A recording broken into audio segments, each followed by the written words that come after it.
Good evening, everybody. Welcome to Anime-Zing Radio here on YouTube. Anime-Zing Radio tonight is brought to you by HomecircleMedia.com, the latest and greatest in anime gear. Everything from pens, pencils, stationery, and officially licensed art books. Be sure to check out HomecircleMedia.com today or look for them at an upcoming convention near you.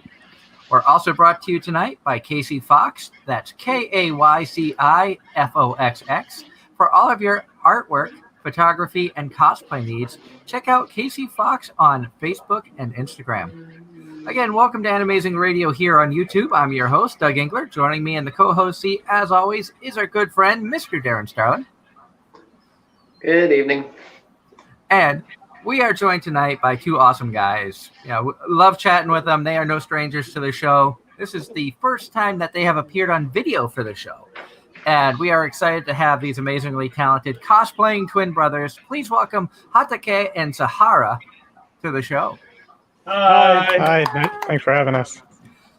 And we're hoping now, for the veterans who listen to the show on a regular basis, know there's a history and a tradition that always seems to happen when we have these guys on the show. Something technically goes wrong during the broadcast, but that was over on the Hazy Radio and the Block Talk Radio days, in the past. We're hoping with the switch to YouTube that all that's behind us now. So, guys, thank you so much for joining us. It's great to have you guys back with us. Yeah, we're happy to be here. And And it's been a bit since we've chatted. I know, conventions have been gone for like a year plus. We've all been going nuts because of being trapped at home. And you guys have been known for making some amazing cosplays. What have you guys been up to in that time since the last time we saw you? Well, I appreciate the fact that you think our cosplay is amazing. We try hard, but we're also hard critics on ourselves. So sometimes it's really nice to hear the praise. As far as what we've been doing in the last year and a half, we've been doing a few things, and that is primarily going to be working on our Ainz cosplay. Working on Ainz Olgun as well as the Dark Raven Knight, and then also working on some Monster Hunter Rise cosplay as well, which is what we're currently focused on because we're hoping to get those done for some conventions coming up if everything works out. And noticing a little bit of loop feedback. Are you two guys pretty close in proximity to each other? Because I think I'm hearing Hatake come through Sahara's mic as well. We're about 6 feet apart here. Oh, okay. So yeah, I'm gonna try to be mindful of the mute button. And it's great to see both of you guys. We haven't chatted in person in a long time. It feels like way too long. It's been a few years. And I know you say you like hearing the praise. We originally met them at cosplaying as Star Fox, and I know we've brought this up many a times in the past, where the fursuit and the full body cosplay that you guys do always looks top notch. And what are some of the secrets as to why you've been able to create these amazing cosplays? I'm not sure if we really have any secrets. It's a lot of work and time, practice, tutorials. I was lucky enough when I first started doing fursuit outfits to stumble across a fursuiter called Matrice, and she's got an excellent website on tutorials. So that's kind of how I started with fursuit outfits, and through practice and trying different techniques, they've kind of evolved and gotten better over the years. Each one I do is better than the last one, and that's what we like to do with any of our costumes. And I know, in the past we've talked a lot about different things that you've tried and the different events that you've gone to, are you guys looking forward to the convention starting up again? Yeah, that's something we've been looking forward to a lot. We've conventions, we don't travel to a ton. We really kind of just do the New England area 3 or 4 a year, but they're still like a big part of our lives. So we have friends that we only see at conventions, including you guys, and conventions are a lot. So missing them over the past year and a half has been a little rough because it's like the one thing we always look forward to away from work is, oh yeah, we get to go to a convention, meet up with a bunch of people. But so we're excited. We definitely are excited for hopefully some to be coming up. Yeah, it's been a little rough. We've essentially missed 2 years of conventions with the pandemic and stuff going on. Luckily, with vaccinations and masks and other things going on, it does look like there's going to be some fall conventions. So we're excited to at least try to make 2 of those coming up.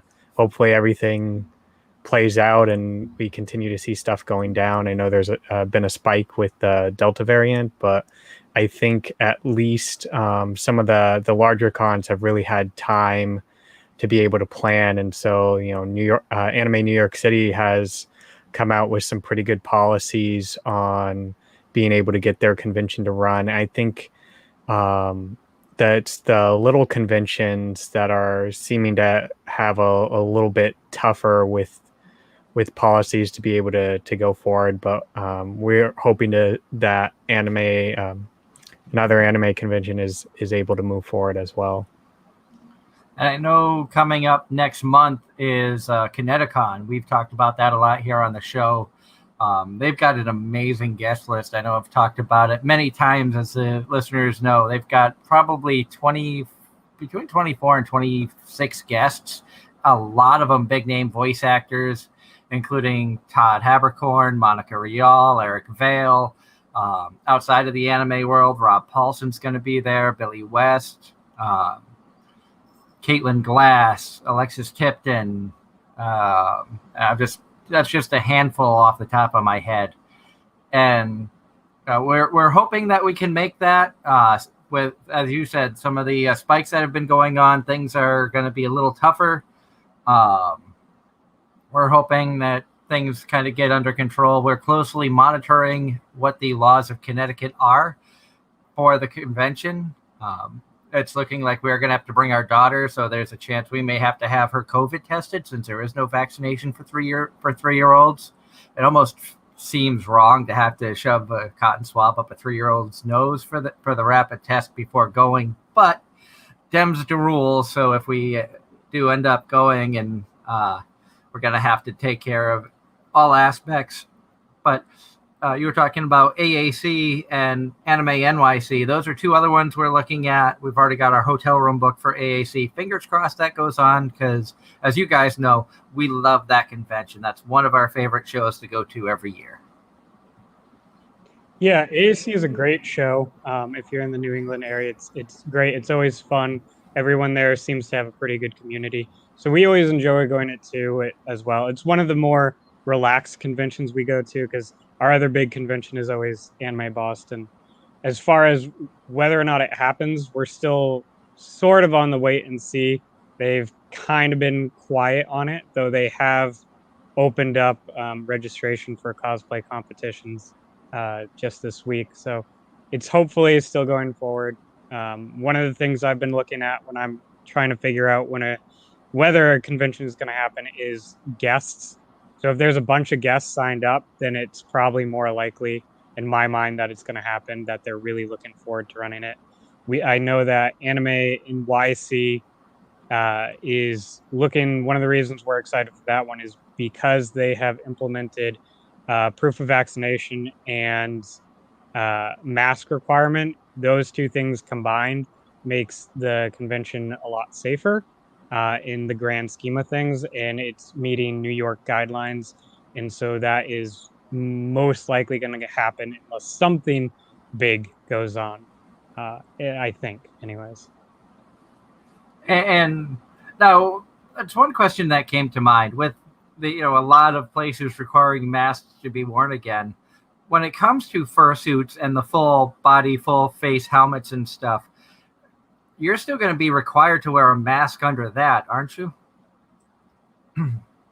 That's what I thought. I saw the shake of the heads. Yeah, as far as we understand right now, cosplay masks, so the fursuit heads, helmets, and whatnot aren't considered actual masks, so you would have to wear something under it. That will help dictate what we're going to bring with us for those conventions. You know, I'm hot enough in a fursuit with fans on without wearing a mask under it, so I would be very unlikely to bring a fursuit, but I would be comfortable bringing something like a Spartan helmet or one of our more casual cosplays where we're not wearing a mask, such as our Monster Hunter Rise outfits that we're working on. What I think is interesting about the mask requirement, though, is you can decide that you're just gonna wear a mask like you would going into a store or whatever, or you can incorporate a mask into the design of your cosplay, which I think is pretty cool. One of the things I'm thinking about, because we're hoping to bring our Monster Hunter outfits to Anime New York City, is the armor variant that I'm making doesn't have any sort of facial covering. So because of that mask requirement, I'm actually trying to figure out what can I do for a mask to make it look like it belongs part of the cosplay. So it's an interesting little challenge to add to it. But I think that it will look pretty cool if I can pull it off. If not, hey, I'm just wearing a mask, which I'm fine with too. That I think is kind of a neat aspect of it too, because going to conventions, and Darren, I'm sure you've seen this at the conventions in your area. It's not uncommon for the convention goers to wear a mask anyway.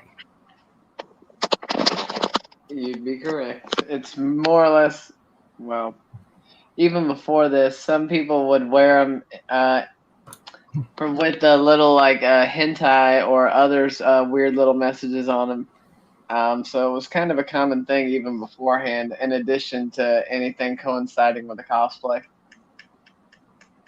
And I think Anime Boston, the last year that happened was 2019. There was actually a table selling face coverings with LED light displays that you could change to make different faces, different things go across the mask. Yes, I've seen stuff like that before. And I'm noticing I'm getting distracted by my camera of all, because depending on where I sit, Albedo's hair makes it look like I have a curly mustache, or she's trying to pick my nose with it. Oh, Lord. Like right there. Right this side. Got a little evil curly mustache going on there, huh? And I was telling the guys beforehand, I had to bring out our Albedo figure. A, because every week I seem to be pulling out a different figure for the show, and B, where they are working on Overlord cosplays.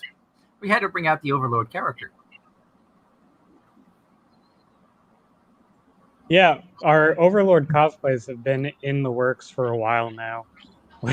They were supposed to be competition ready for 2020, and then the convention got canceled, so we got lazy and decided, we have at least another year to work on these. So we kind of pushed them off to the side, about half, 3/4 finished, and started work on the new thing, which is Monster Hunter Rise.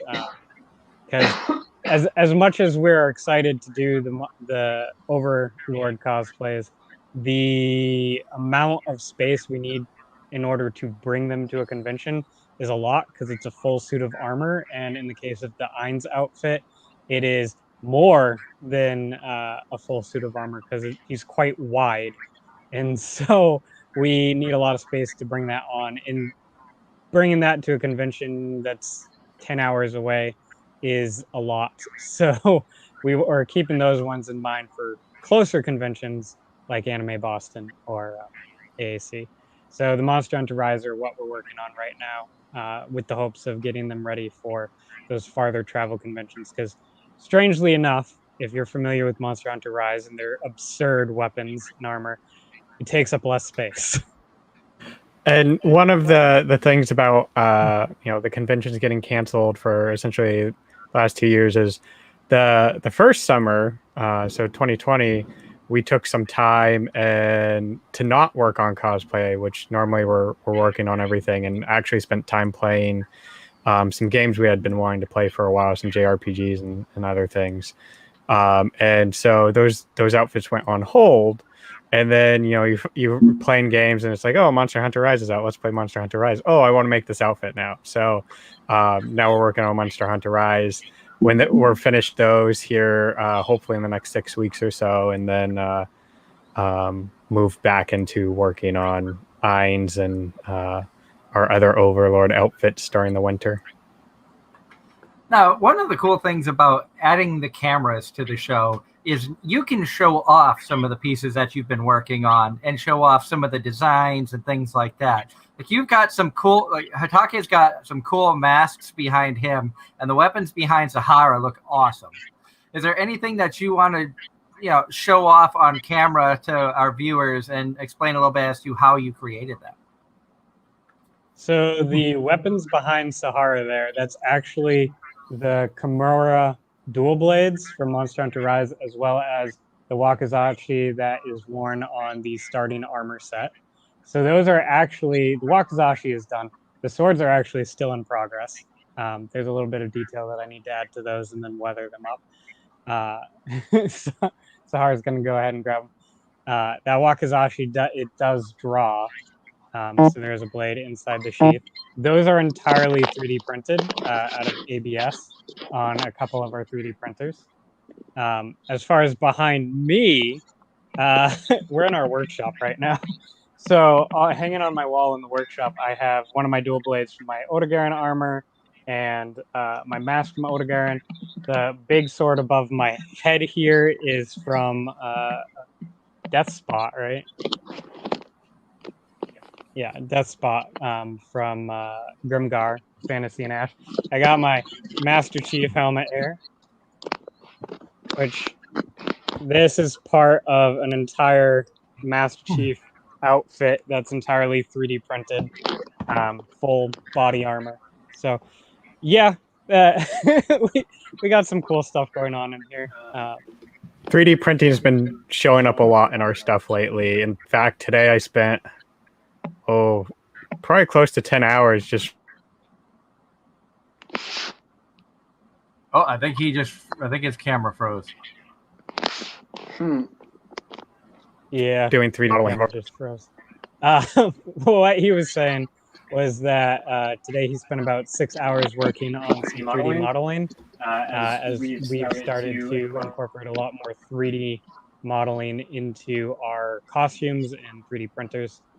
We've got about 3 different 3D printers that we use. So we're trying to take advantage of the technology to design stuff and get some more accurate stuff in there. We're still doing a lot of foam smithing and fur smithing as well as sewing and all that stuff too. But since we have the 3D printers, we figured we'd take advantage of them.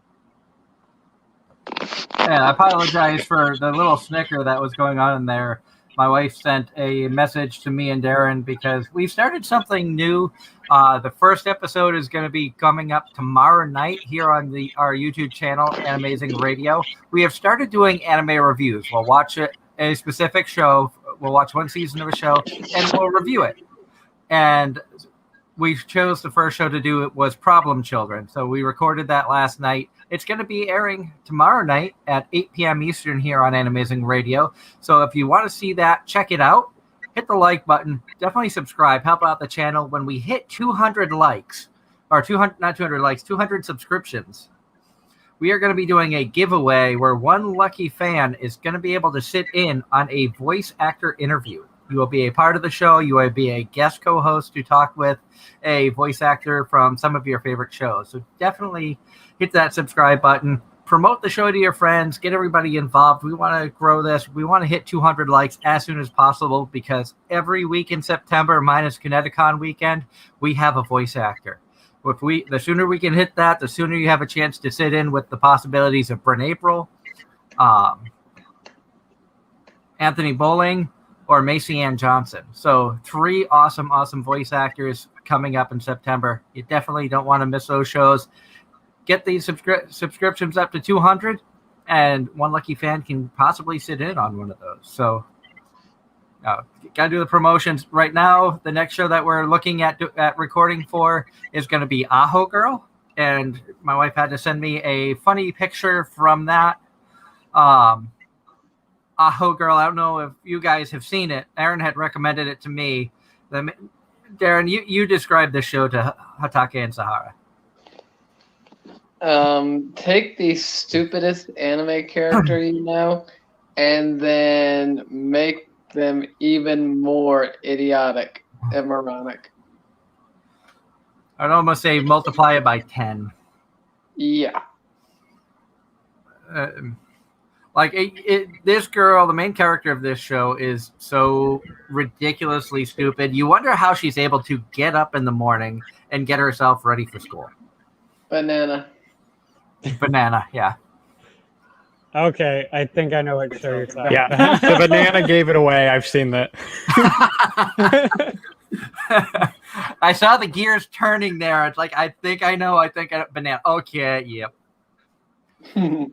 I told my wife that she's currently watching that show since we're going to be recording that, I think, Wednesday. And it's just something that we told her, be prepared. She's stupid, but the episodes are quick, so you should be able to get through it. And so she found a funny line that she had to share, screen capture and share with us. So that's... I told her, I said, once you watch this, you'll understand why I said that you should do a collaboration of the main character from Aho Girl and the minions revolving around Banana. The banana worship. Nice. So what, speaking of anime, what are you guys watching currently? You first, Doug.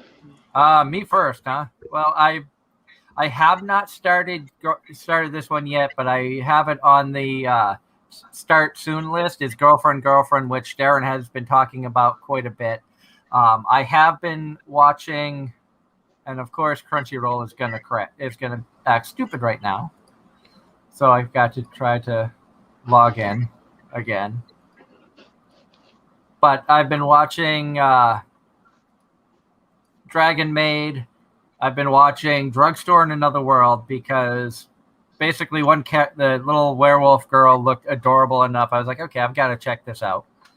I also started The Great Jahe Will Not Be Defeated. That one's been cute. And I think it's kind of neat that they have a tanned / darker skinned character as the main character and the main focal point of an anime, which you rarely see nowadays. Yeah, Jahi has been hilarious. I've enjoyed it so far. Girlfriend sounds like it. We're all caught up on Girlfriend right now. Definitely seems like a show you'll enjoy. Knowing your taste in anime, you'll enjoy Girlfriend. I am one episode behind. And one thing that really, like Darren has talked about it, I'm like, maybe I'll start it, maybe I won't. And then I saw Gigix's video talking about the animes that are out summer 2021. And the fact that he got his girlfriend or fiance to sit in on this recording when he's talking about girlfriend, and her face is like right by him looking pissed off as he's explaining this show. And he's like, and no guy should ever dream for this. It's completely wrong, and you're stupid if you like this. Is that okay? And she's like, I'm like, okay. Just based off of that, I think I have to watch this just because how comic they made that whole, like, they made a point to like make this show stick out. As I was saying the other day, during an interview with the creator, he said he took inspiration for this show based off of the quintessential quintuplets. For example, he said there was a lot of options, but in the end, only one was selected. I wanted to do a story where everybody wins.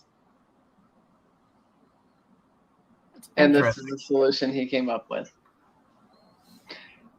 a better harem show than High School DxD. Not really, but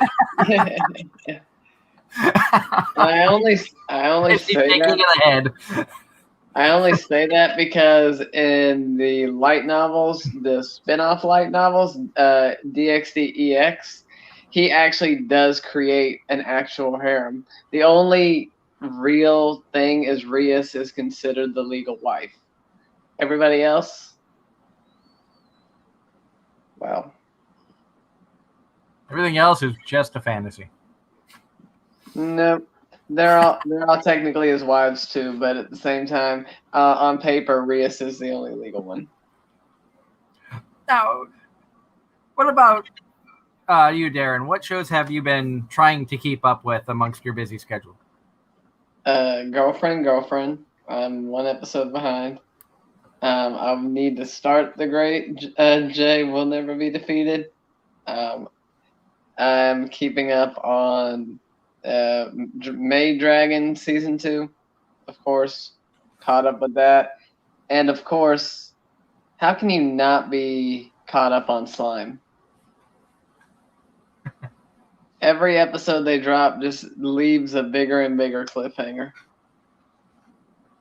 Like I said, that was a show when season 2, part 1 was going on. My wife and I were watching together. The problem is with her work schedule, we don't have many nights together where we can sit down and watch shows. Because a lot of days I come home from work, have enough time to shower, she gets ready, I bring her to work, and then she doesn't get home sometimes till anywhere between 12:30 to 2 o'clock in the morning, depending on how late they get out of Burger King for cleaning. And she's got to walk home, which is about 40 minutes. And so we haven't had a lot of time to sit down, and I don't want to, I enjoy sitting down and having animes we watch together. And so I don't want to, that's when I just want to watch with her, which is why I'm behind on it. Well, I hope y'all find the time soon because that has been one of the more worth it shows this season. Are either of you watching Slime? We're both watching Slime. It's one of the best shows of the season, as mentioned. The other isekai we're really watching right now is How the Realist Hero Saved the Kingdom. Yeah, Oh, I started that one. I watched like the first also episode or two. That's also on my thing. One of my employees at work actually mentioned it, and then lo and behold, it got an anime adaptation confirmed no less than about 2 weeks after he had mentioned it to me. There goes Hatake, hiding away. He's fixing his mic. I like how I sneak away because I have to blow my nose or whatnot. Also, I just see Hatake go. The wonders of cameras. Now we can't hide anything. So when you see me get distracted, you will literally see. I mean, like the facial expressions, the goofiness. You're gonna catch it all now, which you only heard before. So that's gonna be the fun. And Darren's camera shy. Well, my laptop doesn't exactly have a camera. It turns out when you buy an Asus nowadays, webcams are no longer included in them. You have to buy that separately. So we will work on getting a little camera for Darren so he can not feel left out with everybody else having webcams on. I know you were saying before the show, you're like, I feel a little left out. I'm the only one without a camera. Yeah, well, I'm also the only one without a setup. I do broadcasts from pretty much anywhere in the house. Y'all have a computer you sit in front of, and with a mic and everything. Now we gotta get. Well, now that you have your own place, you can work on getting a setup, and that way there we don't have to worry about you falling asleep amongst your waifus. Yes, very much so. I forgot about that. What? Me falling asleep? Me falling asleep at the waifu part. The falling asleep part.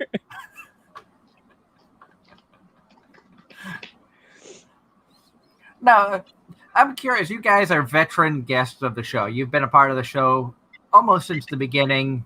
You've been everything from the guest to co-host to been a part of Hazy Radio through Blog Talk and now YouTube. What do you think of our new home here on YouTube, the new streaming, the new setup? What have you thought of our change on going forward, trying to grow the show bigger? Well, YouTube's a great way to do it. Video podcasts right now are really popular. It's nice to be able to see people, the hosts, the guests, things that are going on. In our case with the props behind us, and we're each wearing costumes today because we're cosplayers. But that makes it a lot of fun, and so I think it's a great way to grow and get out there. But you do have to fight the YouTube algorithm, just which is not an easy thing for people who are first starting up on the platform. Hatake? Yeah, I think every platform has its own challenges. One of the nice things about radio is that you don't have to worry about getting the camera set up and all of that, but you do have to worry about the audio quality. And with Hazy and Blog Talk Radio, you were also on a set time schedule. Like, you had to do it at a certain time. The nice thing about YouTube is you have a lot more freedom in that regard, and you get to add in video content as well as audio content. And so I think it's a great way to try to expand. It's great to see different guests on, interacting with you guys, anything that they have going on. I think overall, expanding into video, along with the freedom of live streaming on YouTube, is a good move. I think it will help a lot expand. And one thing that we've noticed is it's a lot easier to connect with the guests. There's no longer do we need to ask for personal contact information or things like that, which has hindered us in the past from getting certain guests because of privacy, which we totally respect. We never bug anybody. If they don't want to give a contact number, that's totally fine and up to them. We totally respect that. We respect privacy. We'll never give anybody's personal information out to anybody without prior consent, which I have stuck by since the beginning, because I know when you're doing a show like this where you bring guests on, your guests are taking time out of their day that they could be busy on other things more productive than talking to an idiot like me. So it really means the world to me. And the last thing I want to do is ever break anybody's trust. So anybody who ever comes on the show as a guest, know that we really do appreciate you. For the fans who tune in weekly, we really do love you guys for tuning in. We love seeing the activity in the chat room. We have a lot of ideas for the show and spin-off shows going future on the channel here. This past week, as I said, we recorded an AZR review show where we talked about problem children. On Tuesday, we started a new show that's going to pop up periodically. I don't know if it's going to be a weekly thing, bi-weekly, or what, but we started AZR Off Topic, where we talked to the owner of AGL Discs, which is a disc golf company out of California. And AZR Off Topic is going to be a show where we talk about stuff that we enjoy outside of the anime and Comic-Con world.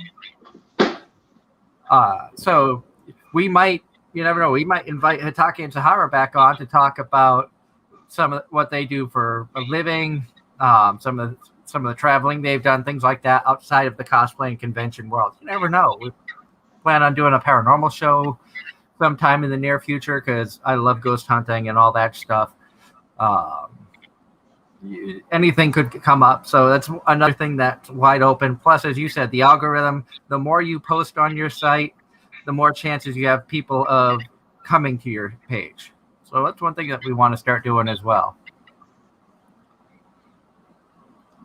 Yeah, I mean, like you said, it's a show that anytime you're trying to get anyone's contact information to do a show like this, it requires a lot of trust. And that's one thing that's been great working with you guys, is that we know we can trust you. You guys have been great. We've been on the shows multiple times, have no complaints about that. I think adding all those different shows that you were just talking about is fantastic.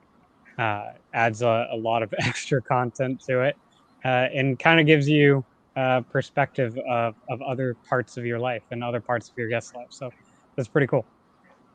And we do have some awesome guests that are coming up. Of course, we have Hatake and Sahara, cosplay extraordinaires here. These guys are not your run-of-the-mill cosplay. You're not some guy like me who'll go and buy the cheapest thing you can find to try to make it look good. These guys are experts at what they do. That's why they are in the top-notch competitions like Anime Boston, and they win, which is, they're their biggest critics, which I think anybody who does anything productive, creative, or anything like that, you will always be your biggest critic. But it's always nice when you can hear people compliment the work you do. And like I've said for years, I've always been impressed by the work that you guys put out. Well, thanks. It means a whole lot. I don't know if you can hear that on my audio, but someone has decided to put on a fireworks show. That was actually here on Thursday. A company in Plattsburgh put on a fireworks show Thursday night. Why would you put on fireworks in the middle of the week? I don't even know why they were putting up, but it was one of the companies here in town decided, okay, as a thank you, we're going to put on a fireworks show. And most people, I don't think, knew about it until either the day of or when it happened.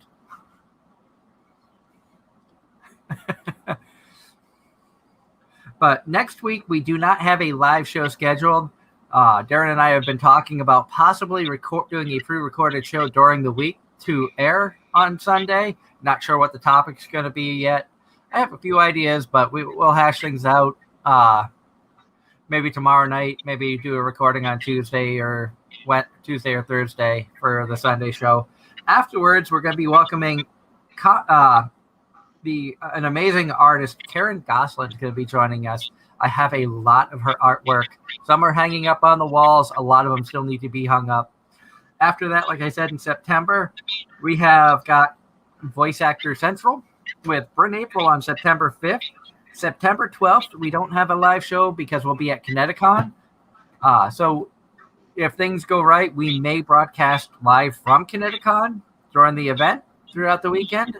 Not sure. We have to see how things go there. Afterwards, on the 19th, we welcome Macy Ann Johnson, who we had on recently as part of our Show by Rock Mashumaresh special, where she voiced the main character, Howen. After that, on September 26th, we welcome Anthony Bowling to the show, which I believe, Sahara, you were a part of that show in the past, talking with Anthony. Indeed, I was.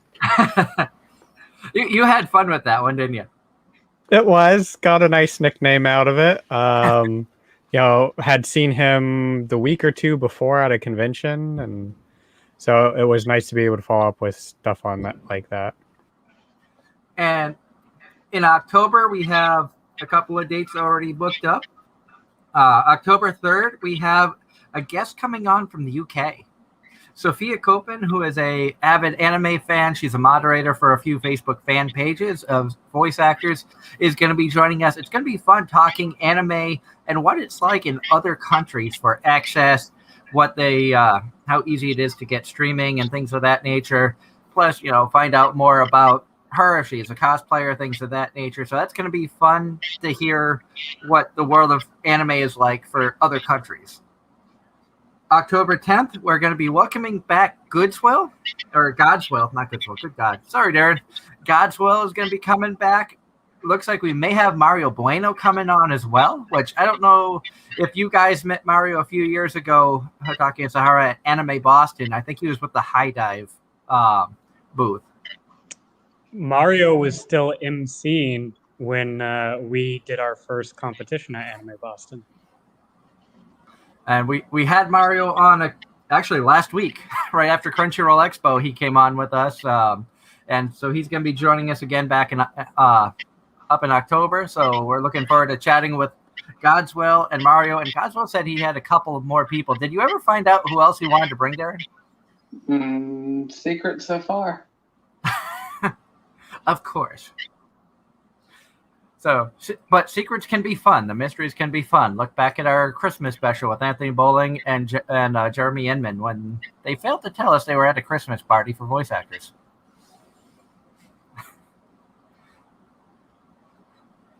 Now, getting back to the topic at hand, we have it, as you guys have noticed, we have a new format here. No more commercials, no more breaks for the show IDs and all that stuff. I've got to figure out how to incorporate those back into the show little by little. I've got to figure out how to turn audio sounds into a video clip and be able to upload them. Don't have the little playlist on the side like I used to, so that's why there's no breaks. We haven't paused for show IDs or anything like that because we've done away with them, which in some cases we've ended them a little bit early. Some cases we go long. You never know. Depends on how the conversation goes. But what are you guys looking forward to most about conventions coming back with AAC, Anime NYC, and going forward? I mean, we're looking forward a lot, of course, meeting up with our friends that we really only see at conventions. We chat with them over the last 2 years. We've been chatting through Discord, posting updates on stuff. But it would be really nice to see them in person again. Cosplay games and competitions, those are a big part of what we really like to do. AAC is a great one if to participate both as a contestant in a competition or in games, and we're waiting to see when those go live for applications coming up. But yeah, so cosplay panels, seeing friends, hanging out with them, those are top of our list for things. I pretty much concur with all of that. Conventions, there's always a lot going on at conventions. And so we make lots of friends in just competing in competitions. A lot of times we see the same, because we do the New England circuit, we'll see a lot of the same cosplayers over and over and over. So we'll become friends with them. So getting able to see those guys again is, I think, the biggest thing I'm looking forward to. But I'm also looking forward to just the atmosphere of a convention. If you've never been to a convention before, it's essentially like seeing a friend you haven't seen in like 10 years times 30,000 of them. So it's quite the atmosphere when you enter it. And it makes for a great weekend. So the atmosphere and friends is the thing that I look forward to the most. And one thing I'll say about the atmosphere is, if you're a sports fan, if you've ever attended a sporting event, the energy, the excitement of all the fans being in one spot for one particular reason, multiply that. Because some of the conventions that we've attended, some of the conventions that go out there, the numbers will rival that of Major League Baseball stadiums or football stadiums, and in some cases, even more than some of the stadiums, with seeing upwards of 50, 100,000 people going to some events in 3-4 days. It's funny that you mentioned the big sports thing, because for those who have attended Anime Boston, which is a convention, it's about 25,000 people on average, they have actually had NFL players at the convention in the past, because there are a lot of NFL players who are anime fans. So there's been some New England Patriots there as well. I remember 2019 charity auction at Anime Boston. And the highest priced item that sold was an Anime Boston, basically the Anime Boston guy that was signed by all of the New England Patriots who had shown up. And I think that went for close to $800.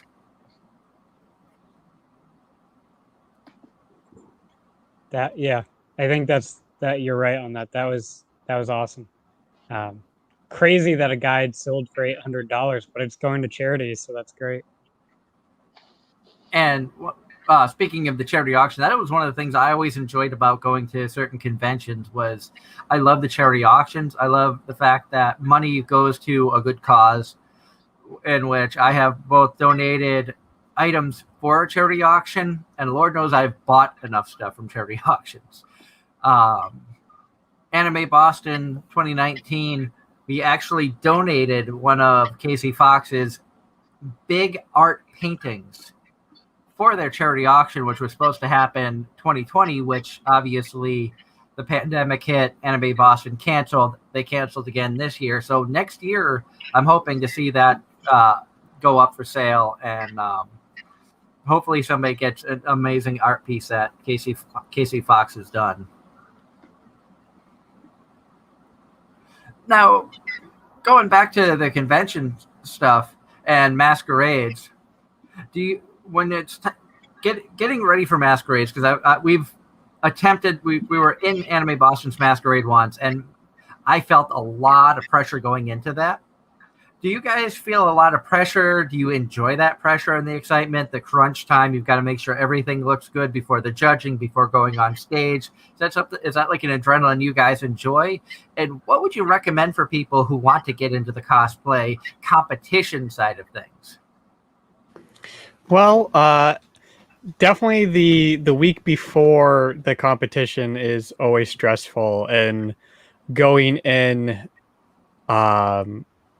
can be stressful too. We, a lot of these big conventions or big competitions will have good communication with you going in, so you know when you need to be here for this judging time, you need to be there for this other piece of it. You need to show up to the stage at this time. So we try to, as much as we can, not wear our competition outfits until the day of the competition, so that we minimize any chance of damage to them. There's always cosplays, replayers things, and people are understanding judges and in competitions. And it really depends on the type of judging you're doing. So at Anime Boston, it's behind closed doors judging, and then you go on stage later at a different time and present there. So the most important thing is to get your costume in as best possible shape to the judges, and then if something happens after that, it's a lot less stressful than if something happens to it before then. It's a lot of fun, it's a lot of adrenaline, it's a lot of stress, and short doses. It's a it's a lot of fun, but I get nervous. I've been doing competitions since 2013. I always get a little bit nervous. It's starting to get a little bit better. I know a lot of the judges at Anime Boston, so I can go in and chat with them normally, and that helps me do better presentation. Hatake is a lot better at presenting than I am, so he gets way less nervous. I love it. Yeah. I mean, everything's always going to be stressful when you boil it down to things, but I find that sort of stress exhilarating. It's kind of like the adrenaline of jumping on a roller coaster, and right before you go down, that panic of that 100-foot drop is about to happen, and then you go on, and everything's fine. So I really enjoy it. I obviously talk quite a bit more than Sahara does, but when you're dealing with competition of any sort, whether it's a martial arts competition or an art or cosplay or whatever, there's always some level of stress going into it. Because if there's absolutely no stress, then why are you doing it? Why did you really put in as much effort?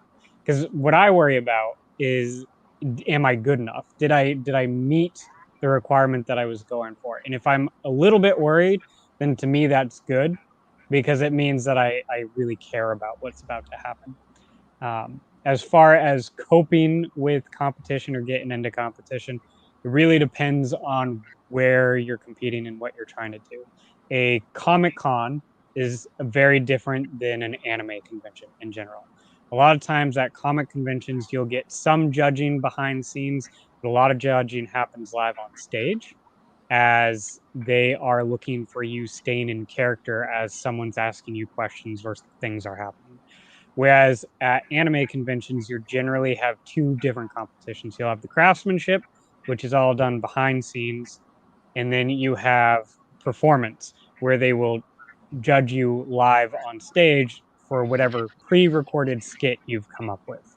So it really, really depends on what you're doing and what you want to be involved in. But a good communication with your group, if you're in a group, good communication with the MC as well as the person running the masquerade show. Those are all really important.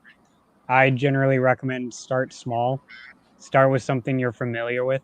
If you are going to a convention and you want to be judged on craftsmanship, don't try to do the most technical thing you can do. Do the thing that you're the best at. If you're really good at sewing, then concentrate on putting together a good outfit that you sewed. If you're good at foam crafting, then concentrate on doing a outfit that you do a lot of foam work in. Don't try to get technical and meet every possible specification if you're not good at it, because the judges don't care about whether or not you've done something. What they care about is whether or not you did it right, and if you met what it looks like. So start small, go to smaller conventions, and do things that you're comfortable with, and talk to people. Talk to other competitors. One of the things we do with at conventions whenever we're in competition is we talk with other people who are competing around us. A lot of times you'll see people who are first time competing are a little nervous, and just talking to them helps them out. So those are what I would suggest. Yeah, it's also, we have the benefit that we compete as a team of two. Occasionally, we're join up with some other cosplayers and compete in a team with them. I think if you're new and you're nervous about it, if you can find someone to compete with, that's a great way, because then you have a little bit more morale boost. If you can't, then like I said, choose a character that you really like. Don't feel pressured to do something that based on theme or whatever. Do the character you like, even if it's a character from 20 years ago that not a lot of people know. The thing that tends to win competitions is people who do things well. One thing well. So like a lot of people are really good at sewing. Hatake and I are kind of jack of all trades, masters of none type thing. We do a lot of so we look with us, we generally do a bunch of different techniques. We can do them well, but I wouldn't say that either of us is a master at one particular thing. We each have our strengths. My strength is fursuiting, his strength is foam smithing. Sticking to something that is your strength rather than trying to branch out and do every little thing, like he said. The other thing is chat with the other competitors. Hatake and I chat with other competitors. We get some of whom we've known for a while, and we'll go and get advice for them about something, and then they'll come to us for advice on other things. It's and also like for us, because we've been competing at the same conventions and we've grown to know the judges, we know a lot of the competitors too. So as we're going into judging, a lot of times somebody we know is coming out of judging and is like, "Hey, how's it going? Your outfit looks great. High five." And then you go in and you have a little bit of a cheer going in after seeing someone who you really appreciate seeing and who does a great work as well. Now, outside of the convention world, you guys were talking about being able to play games and stuff like that. Are you two competitive against each other when it comes to the gaming world? It depends on the game. I would say less now than in the past. Yeah, our type of gaming's evolved over time. When we first started gaming, when we were really young, it was sports games and racing games, and we were competitive. And then we got into RPGs, and it got more into doing co-op stuff, and then got into very competitive, like first-person shooter games. But as our gaming's evolved, we're now back into more doing cooperative type games, and it's just been we're just a lot less competitive against each other than we used to be. But yeah. That's cool. And as you said, I think all of us when we were younger, we just wanted to win at all costs. Like you're talking racing games. I'm the kind of guy I would play a NASCAR game and I would intentionally wreck cars just to try to get the win. It's like just take them out and you get the easy victory every time. Is that something you guys used to do in the racing games? Just spin and win, basically? NASCAR 98 ball mode. Yeah, we had cheat codes for some of our old games. So like NASCAR 98, there was a cheat code to unlock paintball guns, and then you could just go and paintball other cars, and they would spin out. But the big competitive game in racing we used to do was CTR, Crash Team Racing, and that's like Mario Kart. So you're taking each other out anyways. To be fair, we're old. And when we started playing video games, the Xbox Live didn't exist. So the only way to play games was against each other if we didn't want to play solo games. LAN parties. Now, you have the beauty of Xbox Live and PlayStation Network and Nintendo Network. And so it's a lot easier to connect with other people and play competitively that way or cooperatively. A big thing that we really enjoy are cooperative, story-driven games. So that's what we do a lot now.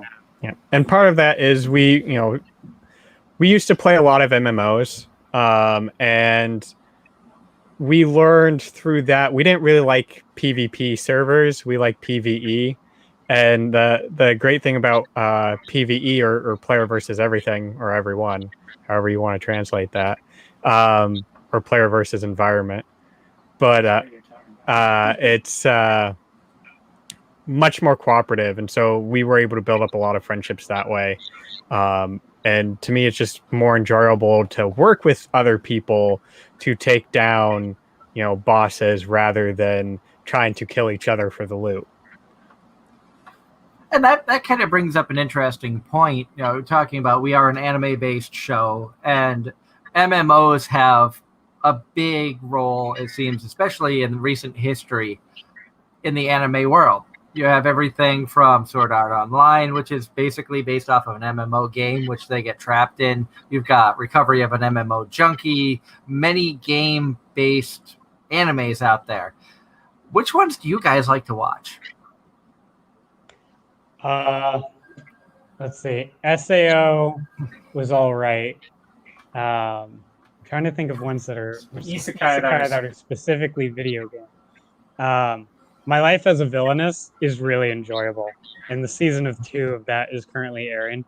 If you're not familiar with My Life as a Villainess, it's about a girl who dies and gets reincarnated as the villain of a dating sim. And so she's trying to avoid the villain ending by not being a villain. It's highly entertaining, very well written, very good story. Maxed Out My Defense. I forget the full title for that one. Bofuri. Yeah, that's a great one. I'd say good anime-based or video game-based animes. Big heart to Megan Shipman for that one. There's definitely some that pop up that I generally don't enjoy. So there's Batum's an exception, but I usually don't like death game type anime, which a lot of those do take place in video game worlds. But I tend to like the more MMO RPG based ones. There was a VR one based last season that was okay. But yeah, it's Bofuri is a really good example of one. SAO, the original arc of SAO, and Gun Gale Online, some other options. I shake my head to SAO simply because I started watching it. It started off really good. When the romance stuff started, I said, I'm done. You took an amazing concept, something that would be really good, and completely took the storyline 90 degrees opposite direction. And I'm like, you turned an awesome like action video game based anime and turned it into a love story? No, I can't do this. That's why a lot of people say that the first arc, the first half of the first season is when it's good. Or the Gun Gale arc is all right. But yeah, as SAO is one of those, like, I feel like the more it goes on, the longer the series goes, the less I like it. I really do not like the latest seasons of it. But here's a question for you: does Gundam Divers count as a video game? Well, I would say Gundam Redivers does, because that is in a virtual world piloting Gundams, but and it's a different concept than other Gundam games. But that's my 2 cents on it. What do you think, Darren?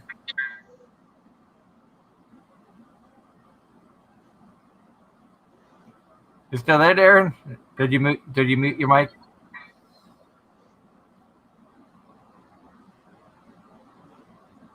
Fell asleep with his waifus. He may have. Maybe that's why he refuses to get the camera. I don't know. But we poke fun. But Darren works hard behind the scenes. He has 2 jobs, and usually by the time Sunday night rolls around, he's pulled between 70 and 80-hour work week. So if he dozes off, it's totally understandable.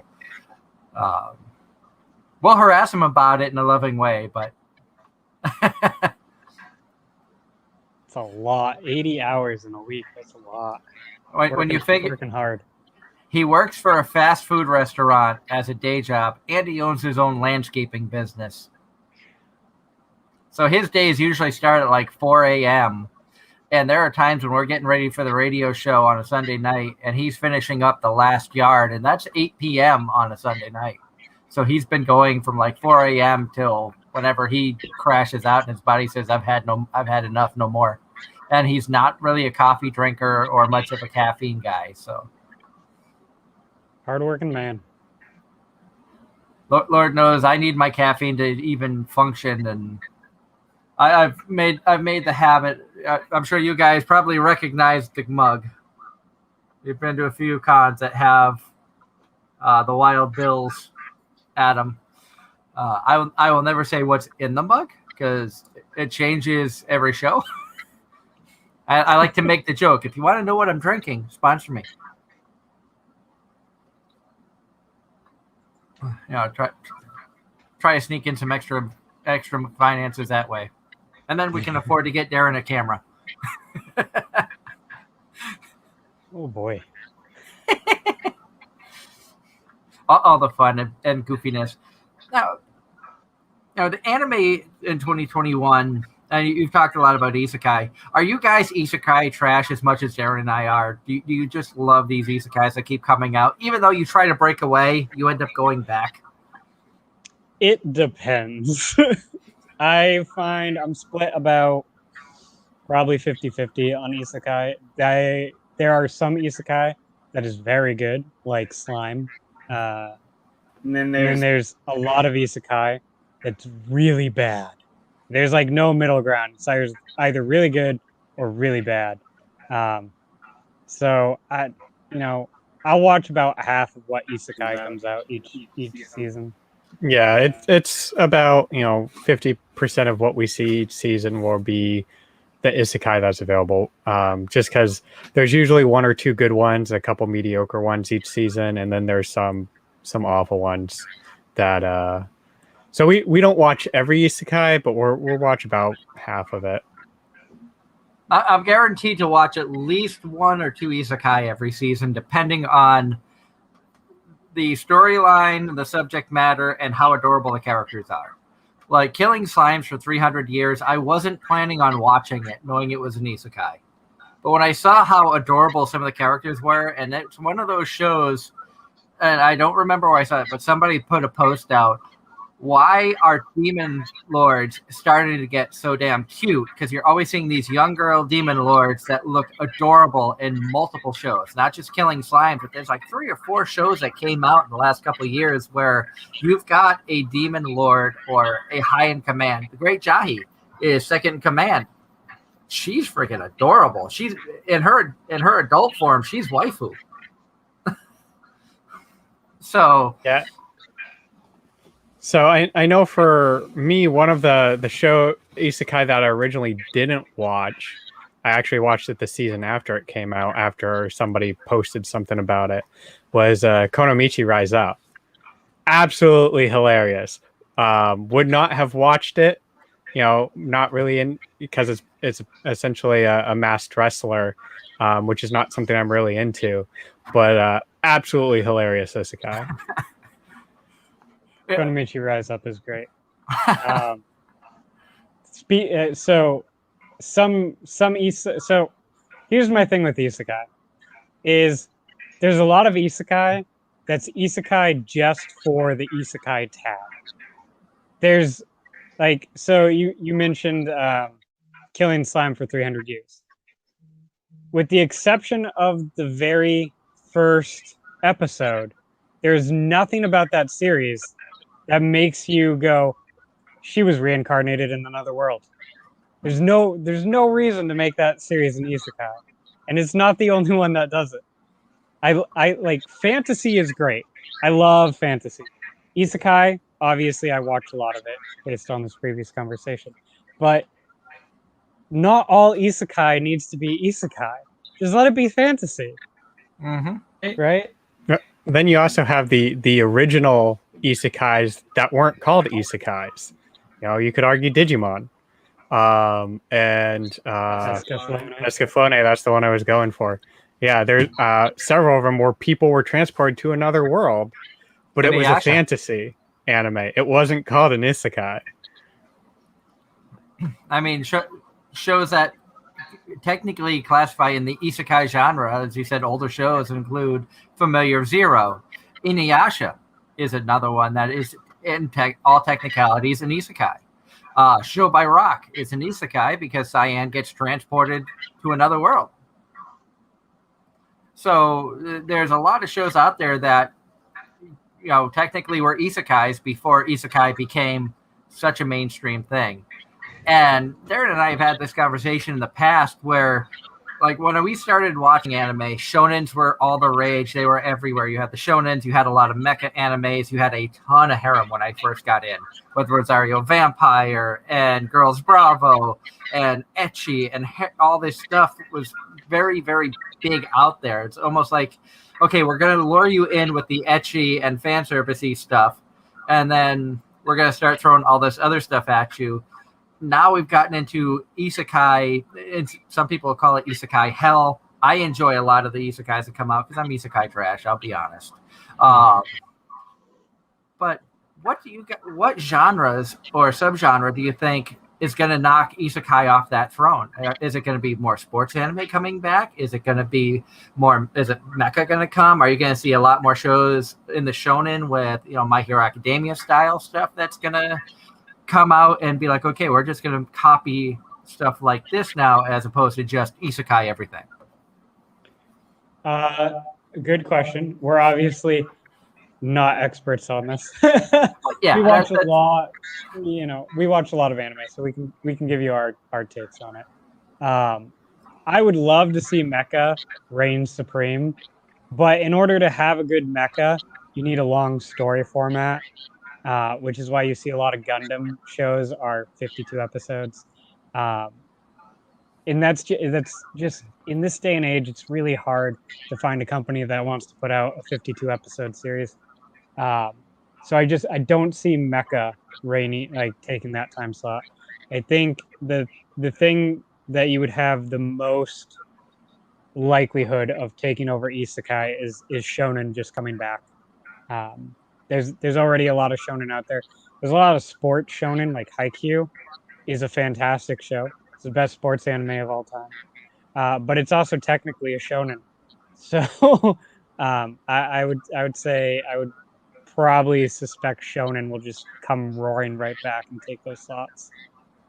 Yeah, as much as I would love, I wish we were seeing more mecha, but as Hatake mentioned, you really need long format, and so it just doesn't do well in the seasonal 12-episode anime format.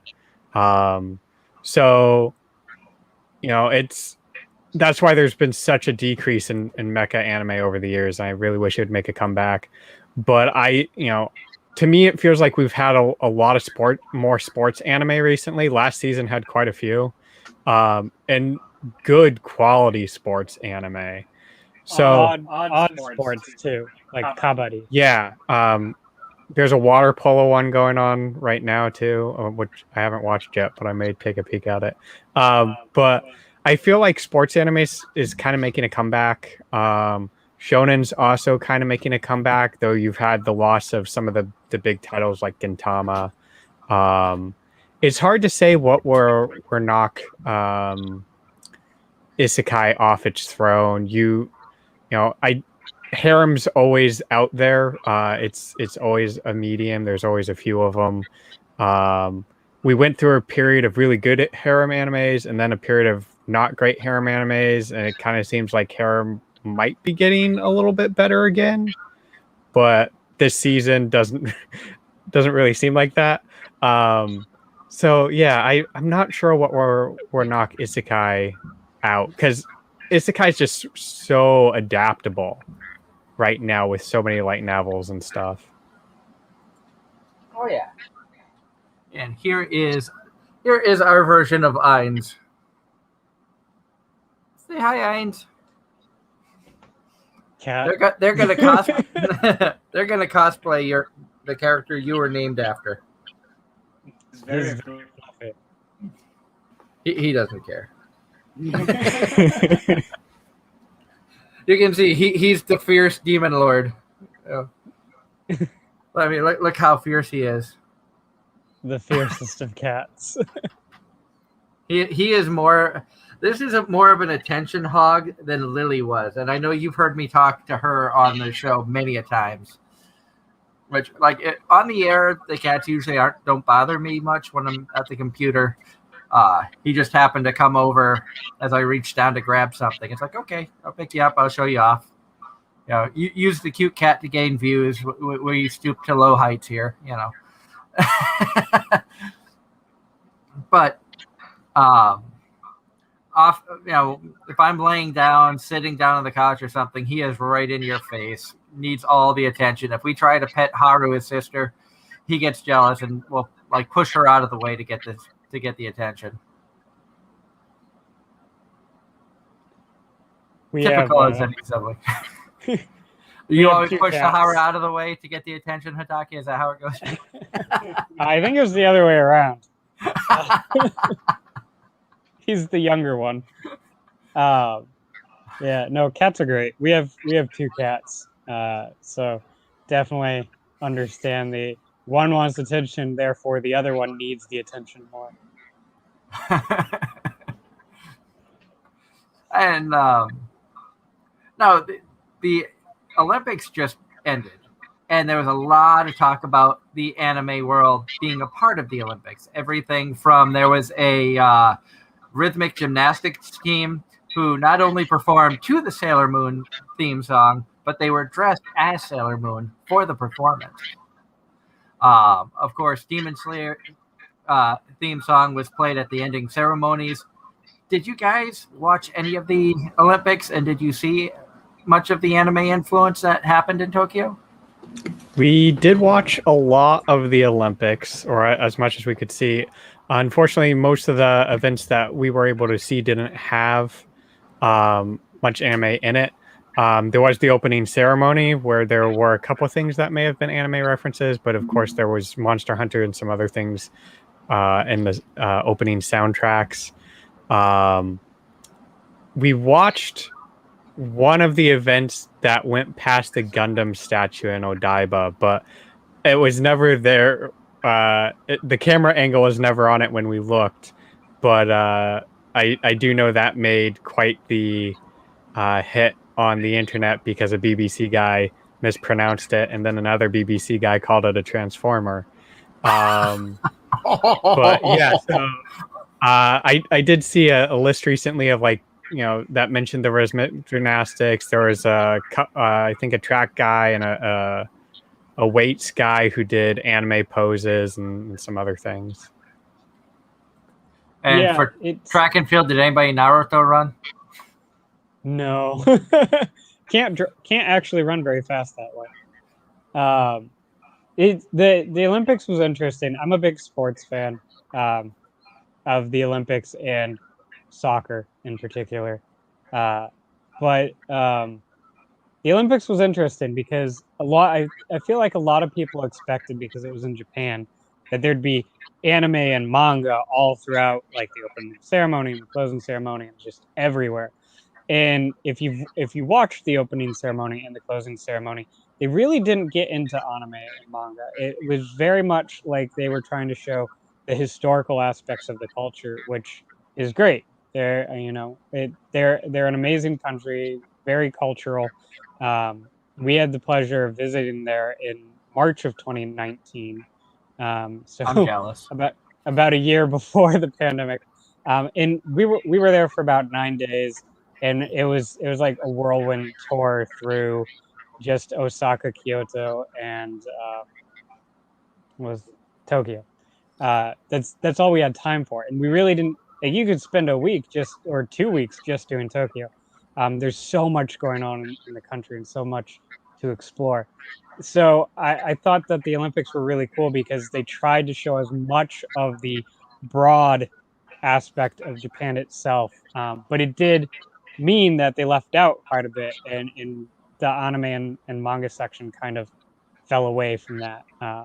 Really the only thing that was included in the ceremonies was Garange from Demon Slayer. They had a brass high school band play that in the closing ceremonies. That was really the only actual anime thing that happened in the ceremonies themselves. So it was great that they were able to pull off the Olympics in the way that they did in the middle of a pandemic.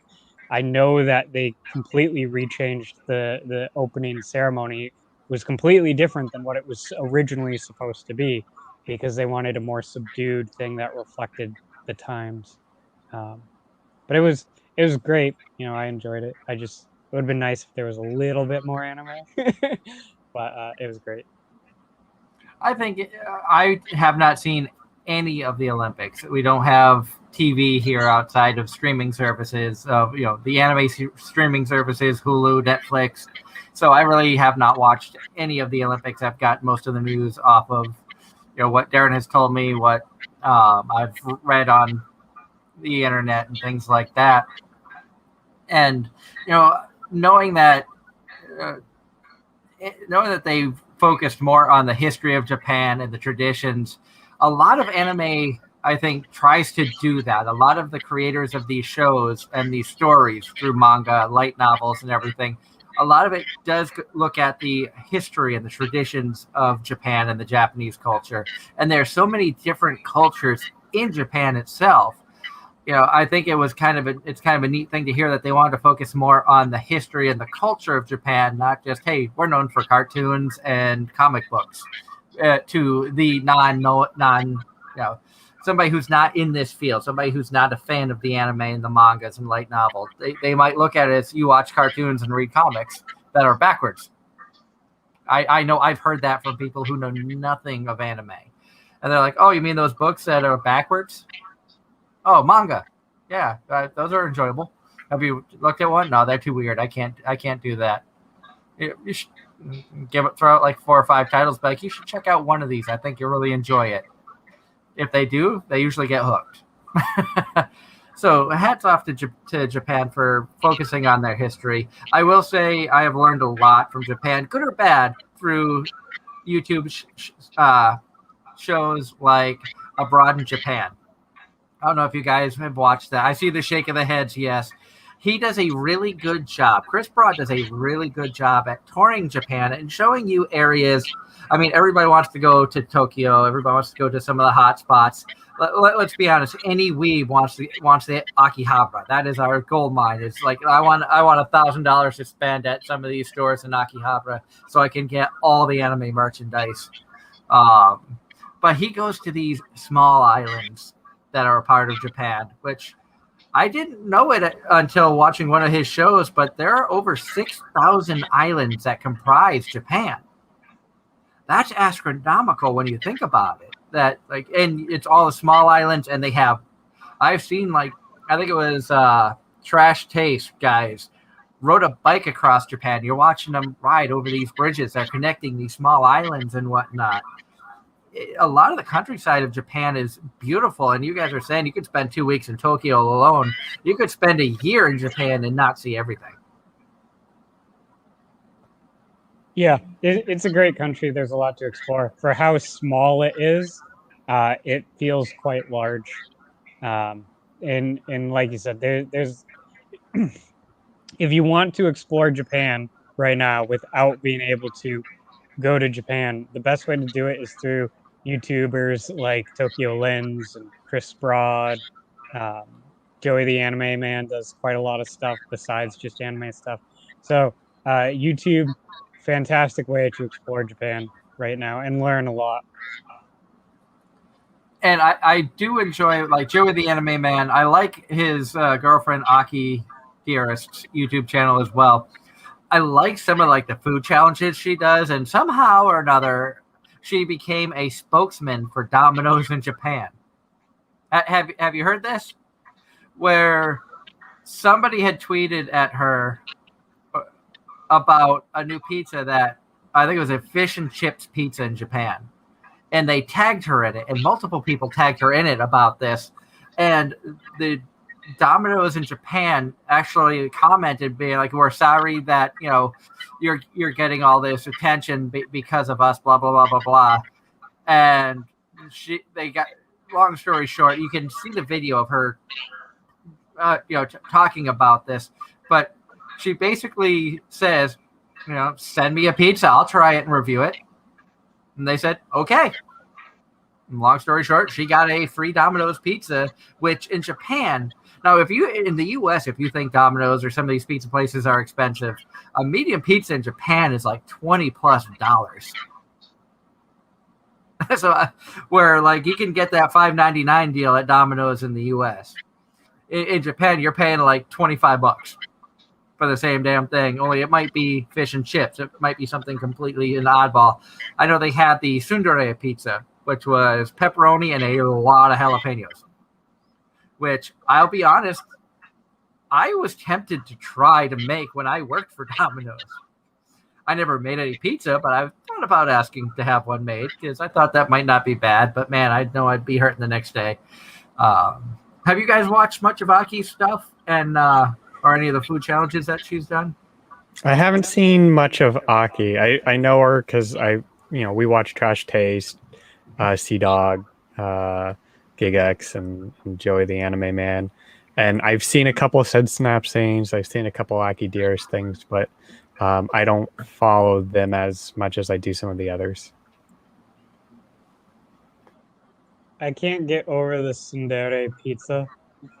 Like I would have never thought of trying a pizza called that, but hearing what it is, I mean, I'm not a jalapeno fan. I don't really like hot stuff, but I can't think of something that describes the pizza better. That's almost all jalapeno and some pepperoni than a tsundere pizza. And they had like a whole advertising campaign because I worked for Domino's. People I talked about it on the show. People actually sent me pictures of the advertising campaign of a tsundere pizza with like an animated girl holding the pizza. And I'll be honest, it kind of looked good. I mean, I like jalapeno. I don't like. I won't say I'll go to like a wings restaurant and order the hottest wings you have. I'll get some spice. I like a little bit of kick in the food, but I still want to be able to use the bathroom and not burn my butt. Let's be honest. Granted, tonight's dinner might be a little different. We had basically it was like jalapeno popper meatloaf, jalapeno cream cheese in a meatloaf with barbecue sauce and stuff on it. It's really good. Recommend you trying it. We could always have the wife send you the recipe. And I love pepperoni pizza. Jalapenos I do like. When you cook them, they lose some of their kick depending on how long you cook them for. But man, I talking about it more, it's like I kind of want to try it just because. We can just get together and have a challenge. We'll just put it up on camera. We'll have a live show, and all of us will eat, Tsundere pizza and see what we think about it. Pain. You see the pain. Hatake would die. I would be fine. Hatake would die. Look, I lived in the Midwest at one point. They're not exactly known for their spices. Well, I mean, I don't think it'd be spicier than Indian food. Let's be honest here. You get some of that true Indian curry, and man, you half of that Indian music that that was recorded from bathrooms. The shake of the head. I like the reaction from that. I can't even take credit of that. I give credit of that to comedians that I've watched in the past. But yeah. Now I'm sidetracked. Anime, right? The show is about anime. Or is it? It's cosplay tonight because we're on anime and cosplay. Now, what are some of the challenges that you guys have faced for some of the suits that you've made? What's one of the biggest challenges you've had to overcome while making your cosplay creations? Not looking at the receipt. Packing. Yeah, so packing and cost obviously are the two big things. We generally know about how much we're spending on outfits. We choose not to 100% add it up because we don't want to see that pain. But getting, particularly for our large outfits, packing and transport's always an issue. We know, if it's a convention we're driving to, like Boston or AAC or something like that, we know we're going to take totes. We know what size the totes are, so we know how big of pieces we can stick in them. But something that we're going to travel through to either by bus or by train or flying, that's much more difficult. We try not to take large outfits to those. Or yet, what other people do is they'll mail them on ahead. So packing is definitely a really big challenge with it. Comfort, how long you're going to be in the outfit, something. So like when we did our Zaku outfits several years ago, we should have only stayed in those outfits for about 4 hours. We pushed it to like 6 and we were hurting a lot. So stuff like that, Hatake might have more to add.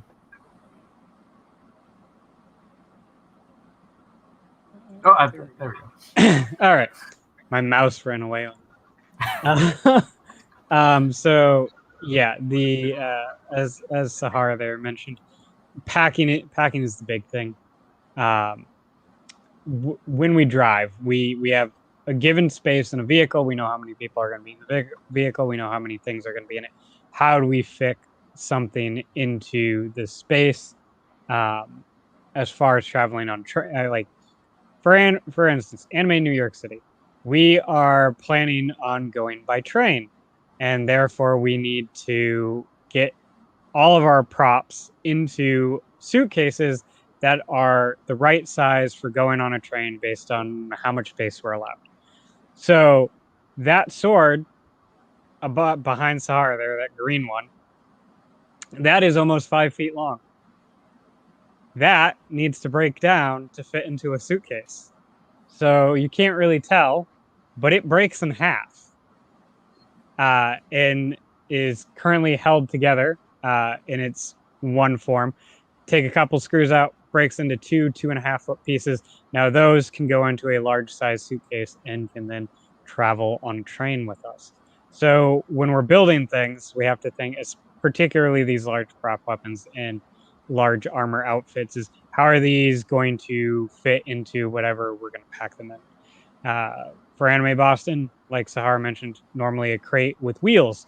And so we know that a lot of our armor, like you can fit a bracer into a piece of cav armor, which can fit inside your torso armor, and that reduces the amount of space you have to take up. So things like that.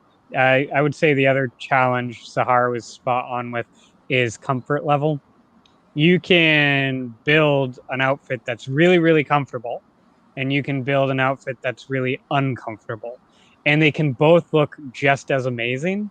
And so thinking about how much time you're going to spend in an outfit, what you're going to do in that outfit, what the temperatures or the conditions of the event are going to be like.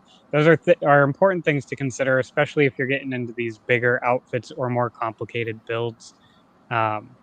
Even something like the Digimon, where we did Garurumon and Shadowwear Garurumon, those outfits, they're pretty comfy to wear, but they get really, really hot because they're full torso, plus they have foam, upholstery foam for sculpting as well. So we wear cooling vests inside of them, but those cooling vests only last for about 4 hours. In Boston in April or March or February, whenever Boston happens, because it changes all the time, it's possible to wear that for 6, 7, 8 hours. We wore it in Baltimore in July, and 4 hours was killing. Like 2.5 with the cooling vest was about max you could really do. That we went to Otakon the last year. It was in Baltimore, so that's how those outfits ended up happening. And that was very hot. And we constantly got asked about how can you wear a fursuit in Baltimore in July. And the answer is you can't unless you want to suffer. And we were willing to suffer just a little bit.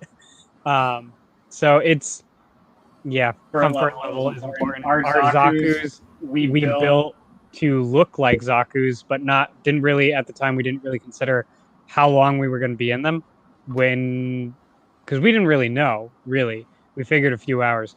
But then we got, for instance, we walked into the convention center, and about, I don't know, 50 people wanted photos of us, and we got stuck standing in place for 2 hours while we got mobbed for photos, which was awesome. We're like, yeah, all this work for paid off. But that's, possibly 2 more hours than you were planning on spending in an outfit that is bigger than you are in every way, and all of the pressure points it was a learning experience. We didn't really think about where the pressure points were going to be on those outfits, and they were not where we expected them to be. So we've learned from that. We've kind of thought about strapping and things more to make them more comfortable. We're going to add something. Yeah. So as Hatake hinted at, heat is another big issue, particularly with the fursuits. Something like the Wagurumons, they're half fursuits, so they don't get as hot. And having a cooling vest and a fan, cooling vest for the body and a fan and the mask is usually good enough. For the full body outfit, so like Meowscuro or Chef, I had multiple fans and cooling vests, and I tried not to be in it for super long, though. In Boston, that one wasn't too bad for the time of year it was. Usually with our competition outfits, we are in them on the day of the competition pretty much all day. And so the other full body one we did was, I think I lost me. No, you're good. The other full body one I've done before was Death Spot from Grimgar. And that one, not only was it full body, it also had a tight-fitting mask that I couldn't put a fan on. I had full body where I could have the cooling vest, but it was also on 9-inch stilts. So 9-inch heels for stilts. And so that one being in it all day, I had to take a lot of breaks where I would go sit down for a good period of time and unzip and just cool off. And during the actual competition, because we did a performance that year, when I was behind stage after the performance, I had stripped my stilts off. I had my fursuit unzipped, folded down, and I was in essentially I might have gone barefoot eventually, and because I was overheating really, really badly after being in for like 12 hours and then being in a packed auditorium. And luckily, they provide a lot of water, and the floor was cement, so I could radiate heat through my feet into the cold floor, and that helped me shed a lot of heat that way. But that was a lot of suffering for that outfit. No, that's one thing I think a lot of cosplayers and people who enjoy what you guys do and other cosplayers don't think about is, there's a lot of time and effort that goes into creating these outfits. Everything from the fursuits to the full-bodied outfits to whether you're cosplaying as Aqua or Star Fox. And there's a lot of added weight, and like you said, you have pressure points that you didn't think about for certain suits. There's a lot of factors like Anime Boston. I mean, I'll be honest, probably one of the goofiest things my wife and I ever did was cosplay going to Anime Boston on public transportation.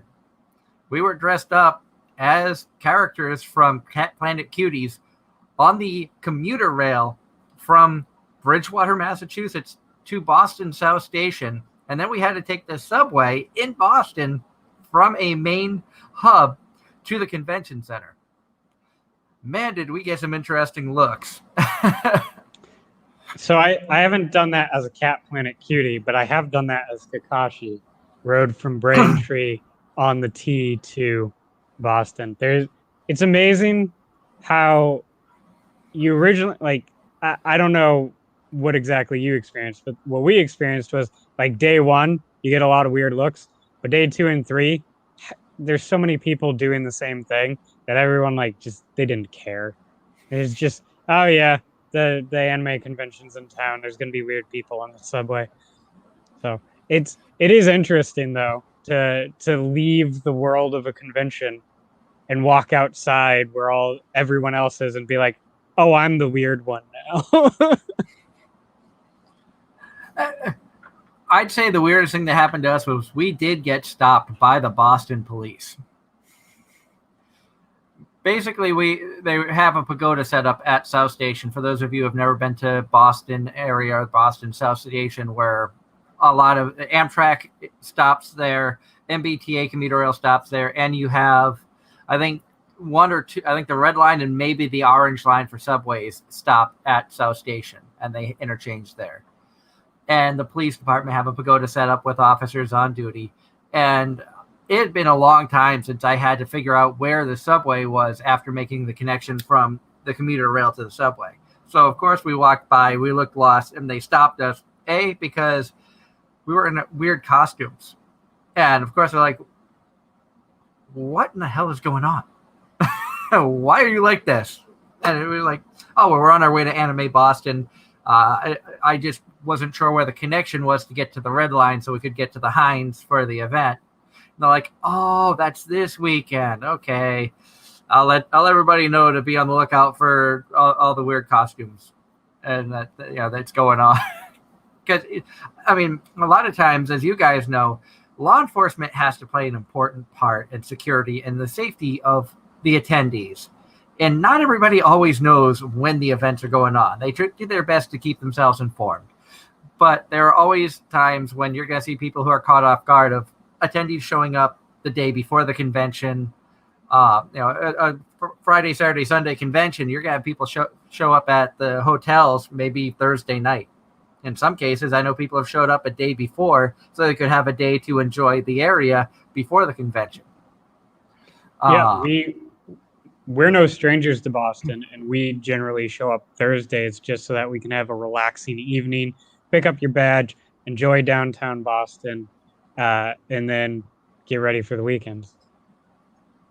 I will just room with you next time. And like we've talked a lot about Connecticut on the show, and having to bring our daughter. Our daughter has gone to Connecticut just about every year since she's been born, and so she's no stranger to conventions. That's one of the lucky things that we've been able to do from Evie's birth. Was her first convention. I don't even think she was a month old. So she's grown up in the convention atmosphere, so she knows how to handle the crowds, the noise, things like that. We still don't feel comfortable for the safety side of things of bringing her to a large-scale convention like an Anime Boston or even Anime NYC. We are still hesitant about bringing a 3-4-year-old to these events. You see it all the time, but we also go in, many times we'll go in as press to cover the event. So when we're lucky enough to have sit-down interviews with voice actors or the cosplayers or things like that, we want to have some sort of professionalism. We don't want to just seem like some hole-in-the-wall podcast that, we're just a bunch of idiots coming in here. What's it like to voice this character? The typical questions that they get asked by a lot of anime fans at panels. I like to try to keep the questions creative, which is why I never have a set list. You guys know this show is 100% improv. We cannot script the technical issues we've had in the past, the stupidity that has happened.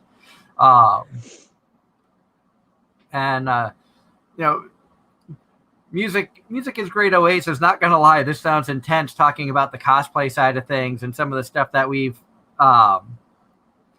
encountered, because I've cosplayed in the past. My wife has cosplayed. Unfortunately, Darren is away from the computer, our co-host. He has not cosplayed yet. I'm still trying to talk him into doing it at some point. Granted, I harass him about cosplaying Nico, but there's a whole nother story with the Nico from Love Live side of things there. But cosplay can be intense, but at the same time, it's extremely enjoyable. And there's a lot of times it's very rewarding. I know I had an experience at Northeast Comic-Con one year when it was still at the Shriners Auditorium in Wilmington, where I was cosplaying as Natsu Dragneel from Fairy Tail. And, there was a young, mother, father, 2 young kids, and they saw me cosplaying, and they're like, "Oh, excuse me, can we get a picture with you?" And the kids came over, got a picture, and as they're leaving, the little boy, probably 8-9 years old, looks at me and goes, "Natsu, you inspire me." And things like that, no matter how good or bad your day is going, when something like that happens, you feel on cloud nine. You're like, I don't care what happens from this point on. This is probably one of the best days of my life, and it's a memory I'll never forget. I'm sure you guys have had encounters like that. I know you've told me you've had voice actors that have stopped you because you're in cosplay. I think was it Josh Greeley who stopped you as Star Fox? Yes. And that's stuff that you're going to remember forever. It's like, wait, they wanted to talk to us because of something we've created. What are some of the other fun memories that you guys have? There's like the 2 that I can think of right off the top of my head is the Zaku's, the year that 2015 when we did the Zaku's from Mobile Suit Gundam. They had the Gundam event going on where they had some of the voice actors and directors and things, and we were walking around in the Zaku's, and they stopped us to get a photo with us, and we didn't exactly recognize them right away, so here we have like 10 adults who are asking to have a photo with us, and we're like, yeah, sure. So we pose and we get photos with them, and then we walk in, then they like run off, and then we walk into the Gundam panel, and there they all are talking about how they're directors and voice actors. And then the other one that I can think of right off the top of my head is at AAC, I don't know, probably 4 years ago, when we were, or at least I was in Shadowware Garurumon, and there was a family there that they weren't even at the convention. They were just hotel guests. And there was a little girl who saw me in my Wear Garurumon outfit and goes, "Rawr." And so I turned at her in my full fursuit and I go, roar. And then she turned back and was like, roar. And then I was like, roar. Just going back and forth for like 30 seconds. It was hysterical, but it was fun. It like made that kid's day, and the mom thought it was funny. So, you know, have fun.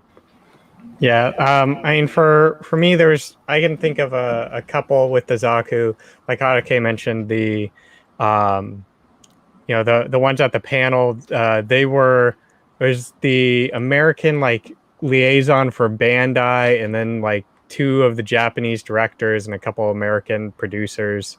And then when we were in the panel, like they called us out during the panel and like pointed to where we were and told people they should go get pictures taken with us and whatnot.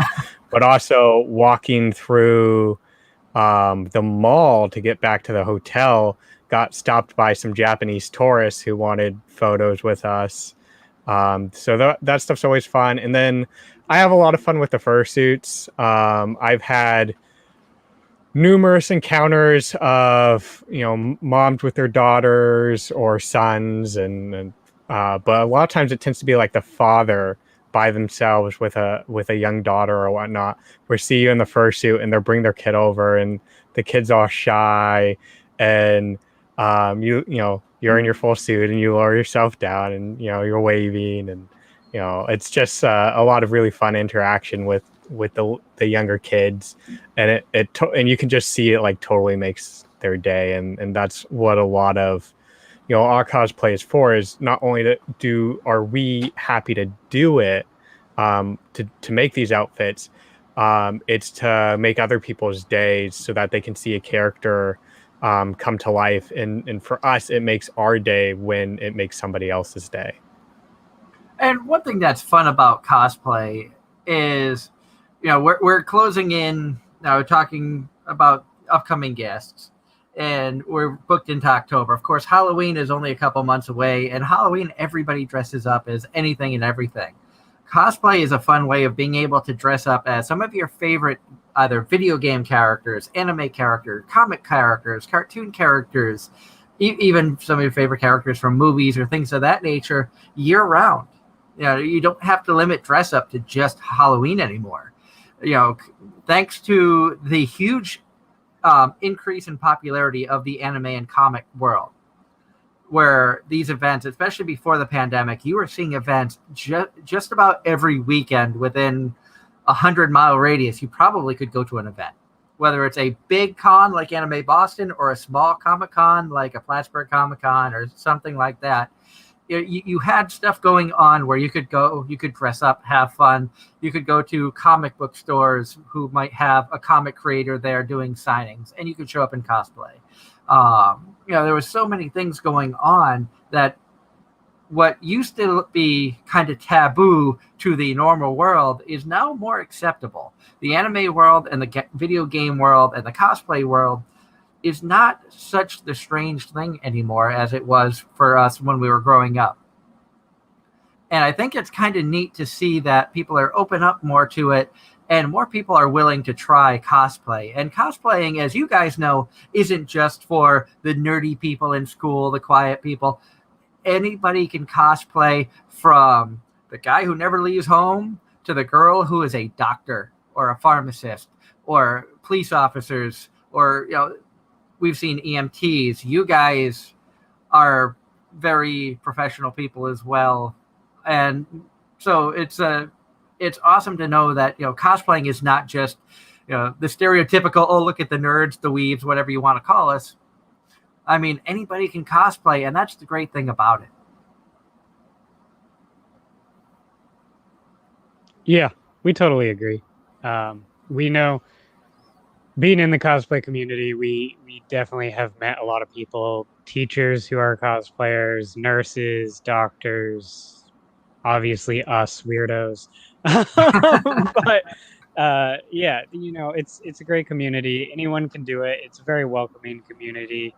People are willing to give advice on anything if you're looking to make your own or buy. It's just a very welcoming community, and I think that's great. That's one of the reasons why I'm a part of it. It's one of the reasons why I love it. And on top of that, when you do decide to attend one of those Halloween parties, you know you're going to win best costume. Yeah, it's really one of the interesting things for me, as Hatake mentioned earlier, we consider ourselves old. Seeing how it really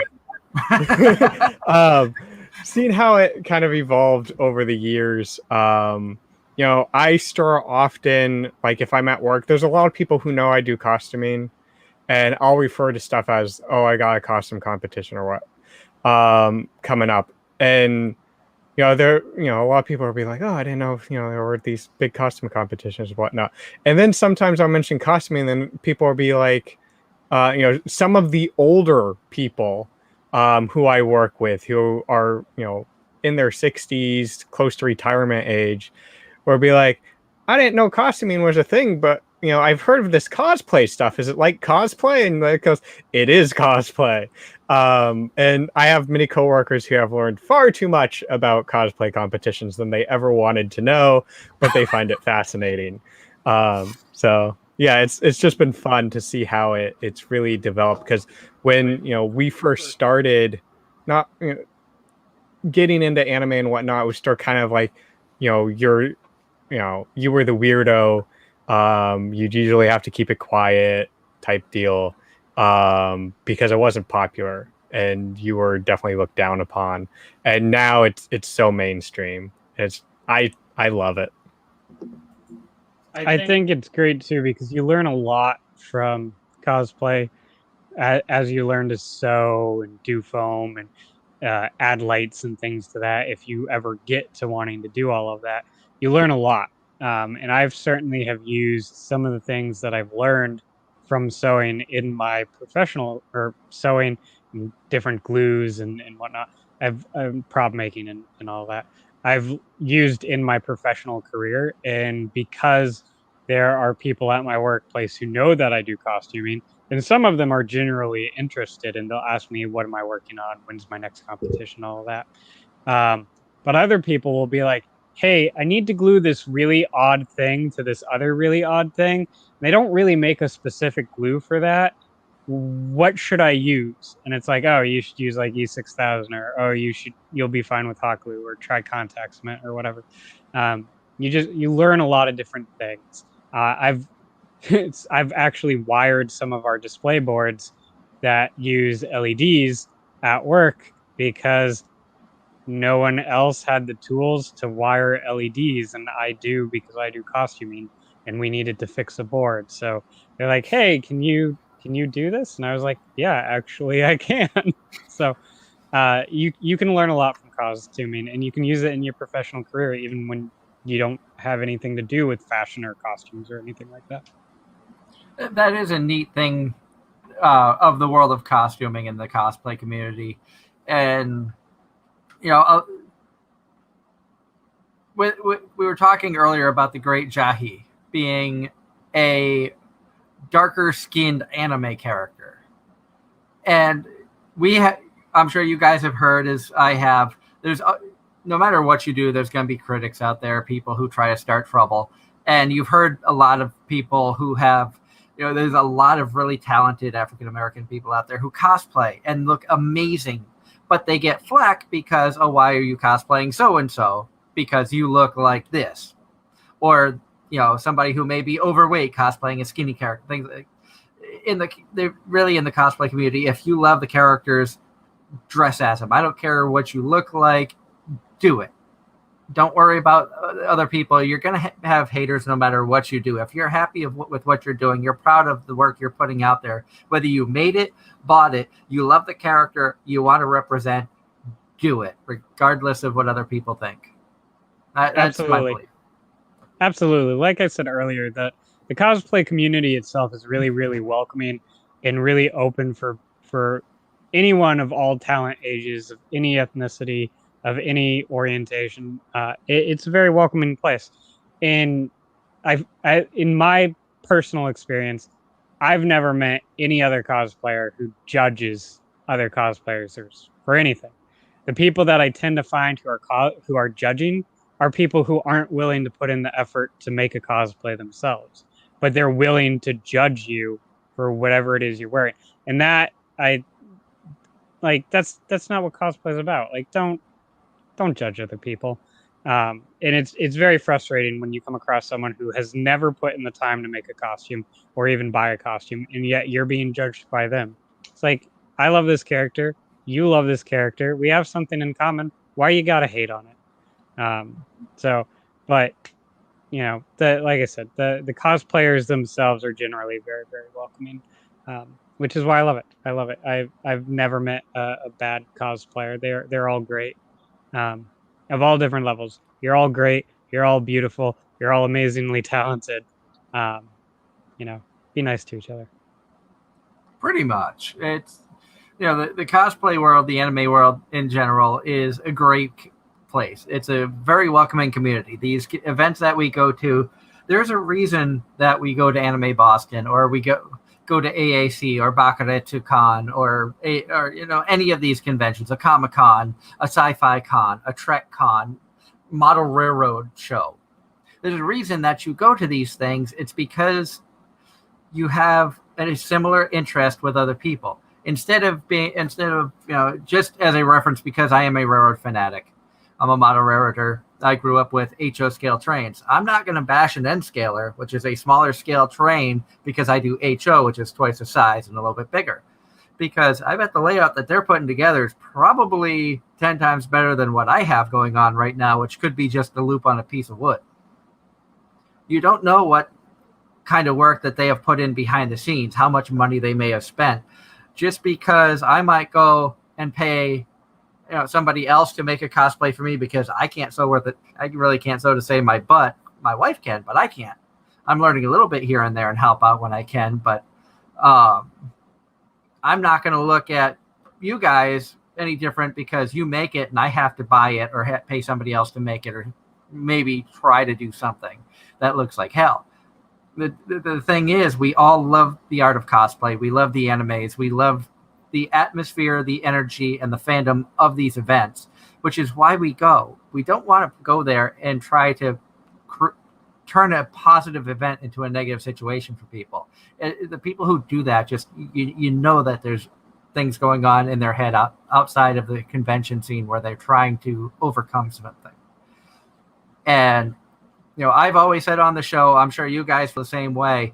If listeners out there, if you're ever at an event that we're at, you don't feel comfortable for whatever reason, there's lots of cosplayers, male and female, who have creepers who hover around or things like that, and you need a safe space to go to. If you see a Casey Fox or an Anime-Zing radio table, come up to us, talk to us. We will be there to help you out. I'm sure you guys feel the same way, where you, especially in the cosplay community, a lot of female cosplayers.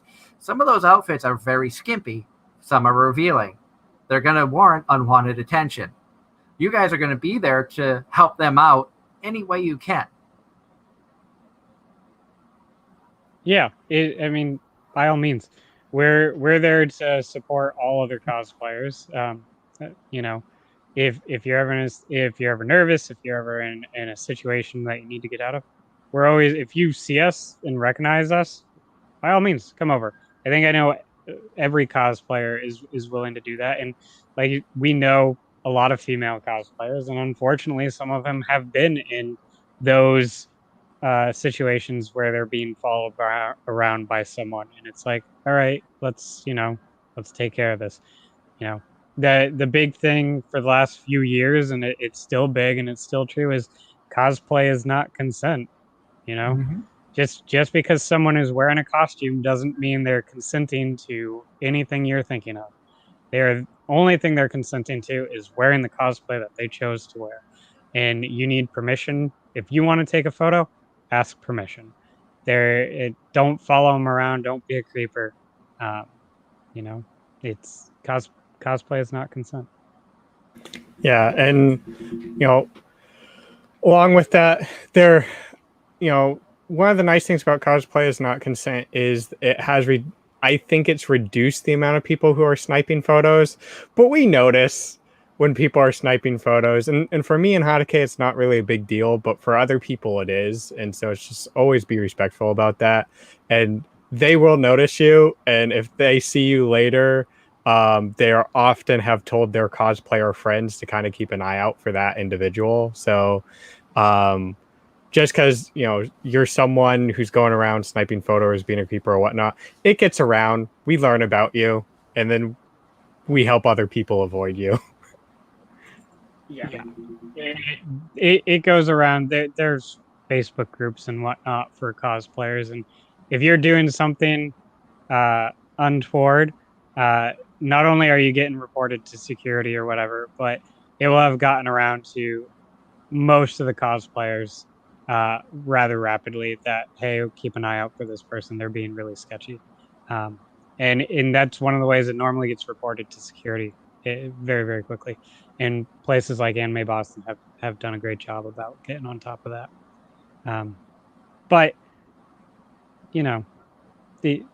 that's the bummer side of cosplay, which is no one goes to a convention to have their day bummed out like that.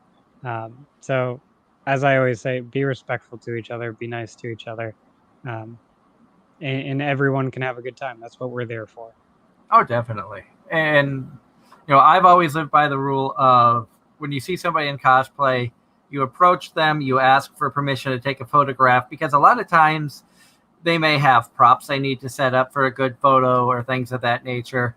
And especially where I do the radio show, 9 times out of 10, I will have a business card. So I'll hand them a card so they know who I am. I want them to feel comfortable knowing that their photograph was taken professionally and out of respect, not just some creeper. Especially where you guys were talking about you feel old. I'm closing in on mid-40s, so I don't want to hear you feel old. You guys are younger than I am. You're like, I feel I'm like, okay, then I'm a grandpa. And we're going to these conventions where the cosplayers are getting younger and younger. And you need to make sure that you make everybody feel comfortable in every situation. It's a respectful thing to do because, as we mentioned, you guys put a lot of time and effort into your outfits. And you want them to look as good, and you want to represent those characters as good as you can. So if you're going to take photographs of these cosplayers, like we say, ask permission. You don't know if they need to have time to set up so that you can get the best photo of them, because they may have special poses. I'm sure you guys have poses depending on the character that you want to get into. You just don't want somebody to snap a random picture while you're scratching your butt or something, I just say that just as a reference, because how many times have you seen somebody go to take a photo of somebody and they're scratching their head or they're in a mid sneeze or things of that nature? And you want to get good photos. You admire these people for the cosplays they're wearing, so you want them to have the time to prepare to show off these characters as best as they can. Yeah. And the cosplayer themselves, us included, we want you to have the best photo you can have. So come up, talk to us. You want, let us know if you want to be in the picture or if you just want a picture of us, because some people want different things. And it's one thing to have someone be like, hey, can I get a picture with you, versus someone who just runs up and jumps in with you and you have no idea what's going on. Because we can help, set up for the best photo for you and your experience. For us, often I'm in an outfit where I have poor visibility. I may not see what's going on, but I have a handler with me and they're often cue me. And sometimes we'll have you talk to the handler. And we give out cards too, so that you can see, where to find us and whatnot. And follow along with what builds and chat with us. I have people come up to me all the time who want tips and tricks we've learned, how they can get into cosplay, have questions about a specific thing we did. And we can only answer that if you come up and talk to us. And that usually starts with someone wanting a photo. And we are just about out of time for the show. We've been going for a little over the 2-hour mark now. And I want to thank Hatake and Sahara for joining us tonight. Of course, thank you to Darren for joining us as much as he did. Of course, he stepped away, and I don't think he's going to be back for the end of the show. Next week, August 22nd, we are not going to have a live show. We may put something pre-recorded up, whether something that Darren and I pre-record this week or I go back through our archive and put up a old show from the Blog Talk Radio. Because when we made the transition, I think it was I had to download. Was it 254 or 200? I think maybe 264 episodes off of Blog Talk Radio before I was able to unsubscribe and leave there, because I had to delete everything. And I had almost 300 episodes between tests and repeats and things of that nature that was up. That was a lot of time. I didn't realize it, but 7.5 years of doing a show, you have a lot of content that you've got to edit and take down and stuff. So I've got some editing to do before I can post some of those shows on. Due to restrictions on YouTube, there are certain commercials and songs that we played on Blog Talk that we can't air here on the YouTube for copyright reasons, things of that nature, even though we had permission to air a lot of that on the Blog Talk side from the creators. So, of course, when we come back from our little vacation, August 29th, we're going to be welcoming artist Karen Gosselin, who's going to be joining us. It's going to be fun catching up with her. We haven't seen her in a couple of years, much like everybody else. Hatake and Sahara, we haven't seen them in a few years, so it'll be great when we can see them, hopefully AAC, in October. And we'll be able to get together, hang out, and get one of those epic photos with them. Who knows? And after that, coming in September, we have Bryn April on the 5th. We've got Macy Ann Johnson on the 19th, Anthony Bowling on the 22nd. Like I said, if you're enjoying the shows that you see, you like the content we have, hit the subscribe button right down below, hit the notification bell, like these videos, share our channel with all of your anime friends. Of course, we are doing other things. Tomorrow night, Monday night, we're debuting our AZR review show on Problem Children Are Coming From Another World, in which Casey Fox actually joins us to give her take on the show, even though she only watched 3 episodes. We're trying to get her to finish the series. The next show that we are going to be doing a review on is Aho Girl, which our wonderful guests Hatake and Sahara both remember. Do you guys have any opinions of Aho Girl before we sign off for the night? She laughed her. Man, that was so long ago. I watched it when it aired. Short, simple episodes was nice. It is over-the-top comedy. If that's your thing, watch it. Banana. I like how we tipped you off just by saying banana. Stupid girl, banana. And you guys are, I remember that. Isn't it weird how... I know we're getting ready to sign off here. But isn't it weird how the stupidest little things from different shows will just resonate with you? You might not remember a single thing about a show, but you say banana, I know that show. And but once again, we want to thank Hatake and Sahara for joining us tonight. Thank you to Darren. Thank you for all of our listeners out there and viewers who have tuned in tonight. Thank you. Music is great for coming into the chat and talking with us a little bit. Thank you to everybody out there who has been following us for the last 7.5 years. This coming April will mark 8 years of doing this show. Oh my God. I say I'm nearing mid-40s. Doing shows like this are why I have all this gray.